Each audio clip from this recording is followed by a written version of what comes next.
Hello everyone, my self Rupal Shukla और आज हम लोग बायोलॉजी के टॉप 10 क्वेश्चन को करने वाले हैं discuss. So question number first, the human heart is. तो जो ह्यूमन हार्ट होता है वो होता है मायोजेनिक, मीन से बना होता है मसल से, स्पेशली बना होता है कार्डियक मसल से। कार्डियक मसल से ये बना होता है। और जब बात करते हैं ह्यूमन की तो वो होता है मसल का। लेकिन अगर हम बात करते हैं इनवर्टिब्रेट्स की, इनवर्टिब्रेट्स जिसमें आते हैं प्रोटोजोअन्स, पोरीफेरा, सिलेंटेटा, ये सब आते हैं अप टू एस्केलमेंथीज या फिर हेमिकोर्टा तक। तो इनमें होते हैं न्यूरोजेनिक हार्ट, न्यूरोजेनिक हार्ट। लेकिन ह्यूमंस के केस में हार्ट होते हैं मायोजेनिक हार्ट, मीन्स बने होते हैं मसल से और ये होते हैं इनवॉलेंट्री, मीन्स इनकी मूवमेंट को हम कंट्रोल नहीं कर सकते। So correct answer is option B. Question number second, after ovulation Graafian follicle regresses into. तो आफ्टर ओव्यूलेशन, ओव्यूलेशन होता है 14th डे पे और इसके बाद जो रिमेनिंग पार्ट होते हैं वो बनाते हैं कॉर्पस ल्यूटियम, जो कि सिक्रेट करते हैं progesterone. So correct answer is option C. Which of the following hormone is not secreted by the human placenta. So human placenta secrete करता है HCG, human chorionic gonadotropin. Estrogen में करते हैं secrete प्रोस्टोन भी, लेकिन एलएच को सिक्रेट नहीं करते हैं। So correct answer option option D. Which of the following are phagocytic cells. तो न्यूट्रोफिल्स और मैक्रोफेजिस ये होता है phagocytic cells. So correct answer option D. Question number fifth, Sertoli cells are regulated by pituitary hormones known as.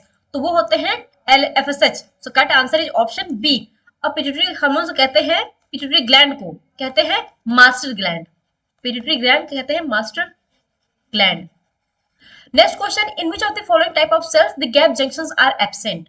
तो sperm cells के case में gap junction absent होता है। अगर बात करें गैप जंक्शंस की तो ये वहां प्रेजेंट होते हैं जहां सेल मोटाइल नहीं होता, क्योंकि जो स्पर्म सेल होता है ये होता है मोटाइल। तो इसीलिए यहाँ पे जो गैप जंक्शन है वो एब्सेंट है। लेकिन और एक होता है आरबीसी, आरबीसी जिसे कहते हैं एरिथ्रोसाइट्स। तो आरबीसी में भी यहाँ पे भी गैप जंक्शन एब्सेंट होगा, गैप जंक्शन यहाँ पे प्रेजेंट नहीं होता है। लेकिन ब्रेन सेल्स में, रिप्रोडक्टिव सेल्स में और कार्डियक सेल्स में प्रेजेंट होते हैं। So correct answer is option A. Next question, double fertilisation involves. So double fertilisation involve करता है सिंगेमी एंड ट्रिपल फ्यूजन। और डबल फर्टिलाइजेशन दिया था नवाशिन ने, नवाशिन ने दिया था double fertilisation. So correct answer is option A. Next question, triploid tissue in angiosperm is. तो ट्रिप्लॉइड टिश्यू वो होता है एंडोस्पर्म, क्योंकि एंजियोस्पर्म के केस में, एंजियोस्पर्म के केस में जो एंडोस्पर्म होता है वो होता है 3n। लेकिन अगर बात करें हम जिम्नोस्पर्म्स की, जिम्नोस्पर्म्स की, तो वहां पे होता है endosperm n। So correct answer is option B. In which of the following type of cells sarcoplasmic reticulum is found. तो ये पाया जाता है in case of muscles. So correct answer is option A, muscle sales.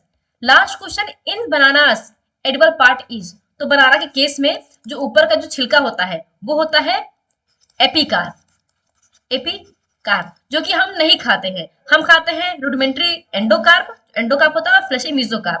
So correct answer is option D. So this is the end of the video. Next video में हम और top 10 questions को लेके आएंगे। सो तब तक के लिए स्टे ट्यून। Thank you.